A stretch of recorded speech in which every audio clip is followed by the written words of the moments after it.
Hi, everyone. My name is Dr. Okera Jenkins, and first of all, I just want to thank the International Conference on Business, Economics, Law, Language, and Psychology for providing me this opportunity.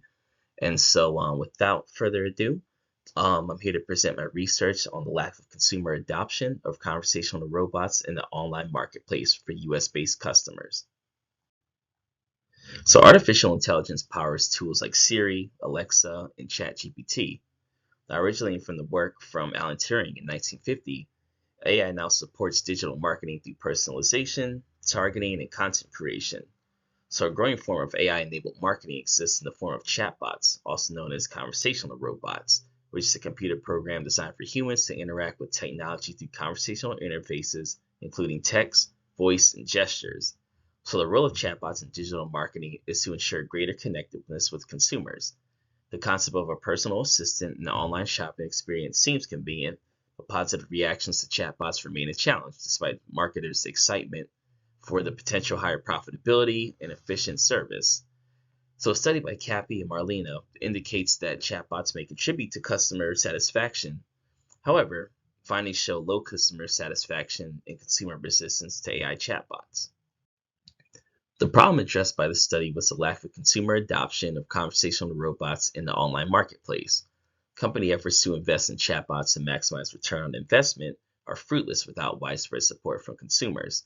The result of consumer adoption resistance towards anthropomorphic or human-like chatbots negative marketing outcomes that include customer dissatisfaction and decreased purchase intentions.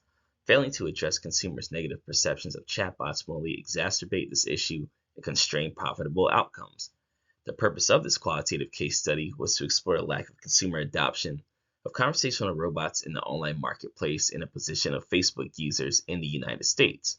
At this research stage, consumer adoption is defined as a process encompassing stages in which customers move from initial knowledge of an innovation to developing an attitude towards it, hence deciding whether to adopt it or not. So the stages of consumer adoption consist of knowledge, persuasion, decision, implementation, and confirmation. So this study contained two research questions. First, what are the experiences of US-based Facebook users who encounter AI chatbots that influence their decision to purchase or not purchase products and services? And two, how do US-based Facebook user responses to AI chatbots in their online shopping experience reflect their intentions to adopt or not adopt chatbot usage? So together, these questions address both the immediate impact of chatbot interactions and the long-term implications for adoption, aligned with the study's goal of identifying barriers and opportunities to improve consumer acceptance of conversational AI. The theoretical framework used for this study was the technology acceptance model developed by Alfred Davis in 1989. The technology acceptance model was proposed to determine why users accept or reject information and utilizes two constructs: perceived usefulness and perceived ease of use. Perceived usefulness describes the degree to which a person feels that using a specific system would improve his or her job performance, while perceived ease of use refers to the degree to which an individual believes that using a particular system will require no effort. A key purpose of the technology acceptance model is to provide a foundation for understanding the impact of external factors on internal attitudes, beliefs, and intentions. So prior literature found that perceived usefulness and perceived ease of use have positive impacts on consumer behavior. Professionals view chatbots positively because of their consistent online presence and cost reduction for brands. Insecurity, discomfort, and complexity contributed to reasons against AI chatbot acceptance, and chatbot e-service satisfaction was found to be a convincing determinant and predictor of users' continuous intention towards chatbots. So a qualitative case study was used to gather rich consumer insights by the use of open-ended interview questions. In addition, an inductive thematic approach was taken, which allowed patterns to emerge from participant interviews. So for this study, participants were recruited from a US-based Facebook group known as USA Shopping Online, which consisted of 12,300 members. A purposive sampling strategy ensured participants had recent online shopping and chatbot experience. 20 participants were selected who met the following criteria.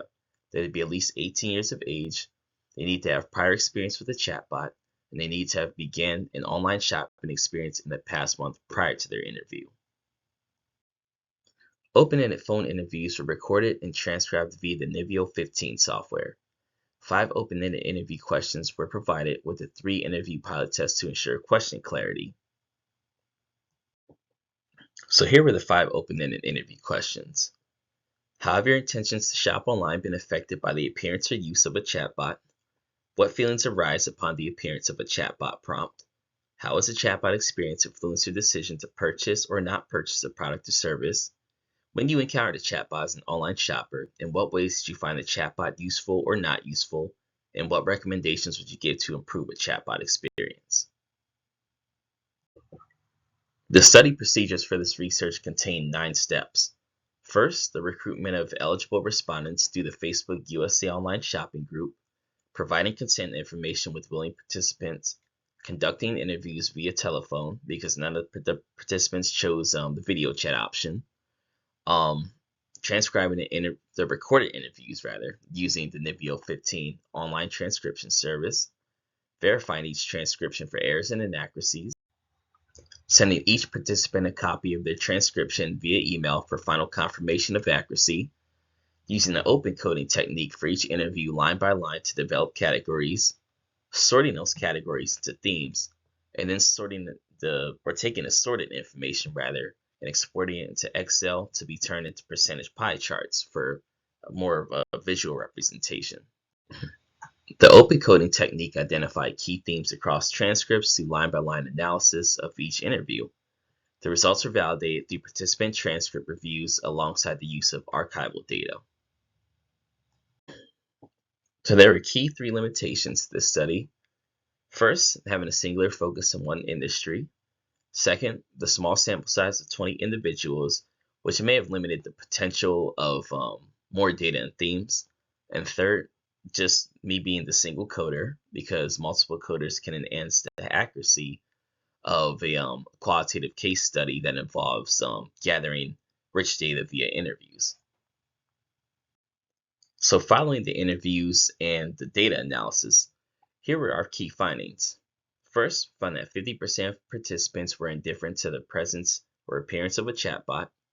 46% of participants expressed dislike, where frustration, annoyance, impatience, intrusiveness, and mistrust were all cited. 20% of participants' purchase intention was negatively influenced. Irritating, suspicious, and overwhelming were leading categories. And 65% of participants did not find chatbots useful. It was the inability to address questions and limited human-like interactions that were the primary categories. And these were tied to our first research question. So research question 2 was addressed with the following findings. 26% of participants want improvements in language programming, specifically natural language processing.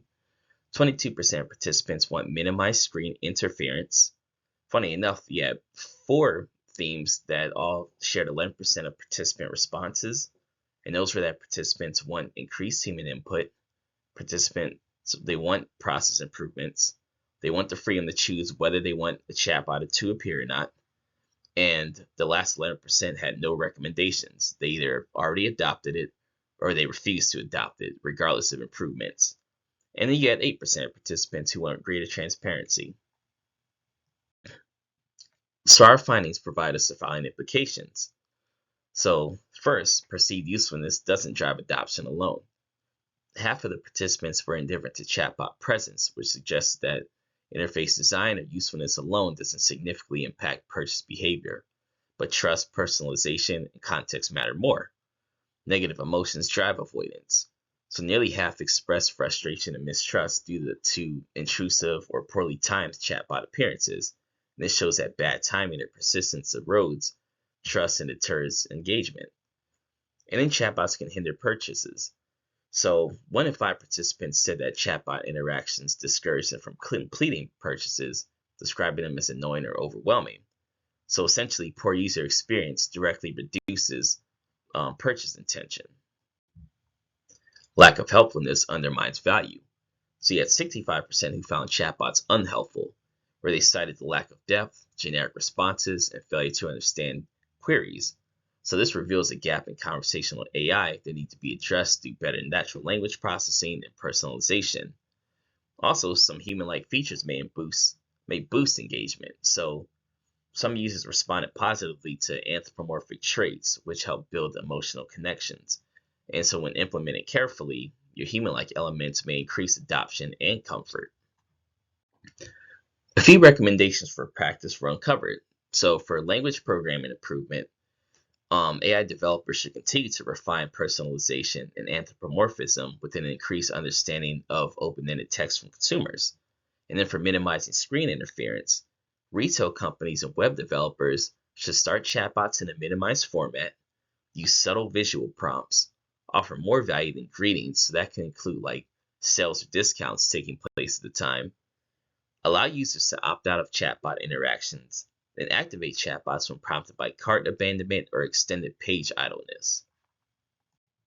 Now, recommendations for feature research include things like exploring demographic differences, including age, gender, race, occupation, income, and US region to uncover any trends or similarities. Delving into additional aspects of anthropomorphism and personalization, aside from improved questions and responses desired by consumers, and exploring how chatbots with specific names impact consumers during their shopping experiences. So, in conclusion, making greater efforts to improve language programming by increasing anthropomorphism, personalization, and open-ended questions will assist growth of consumer adoption. Understanding the psychological barriers of chatbot adoption due to their size, position, and occurrence on customer screens will be an important foundation for researchers to optimize this technology to increase adoption as companies continue to make hefty investments. Currently, the adoption of AI chatbots continues to face resistance due to challenges, including the need for continued learning and adaptation to the constant advancement of technology, the risk of dependability, and moral and legal difficulties. And with growing annual investments in chatbots each year, consumers are also going to encounter these robots more frequently, which means they'll also experience more of what they perceive as service failures. So, all in all, consumer perspectives on adopting chatbots must be prioritized to reduce your resource waste and maximize financial investments. So that concludes my presentation. Thank you guys so much for tuning in. If you have any questions or comments, feel free to email me at okjinx@gmail.com, and I'd be happy to answer anything for you. So you guys have a great rest of your day, and thank you guys so much for tuning in. Bye-bye.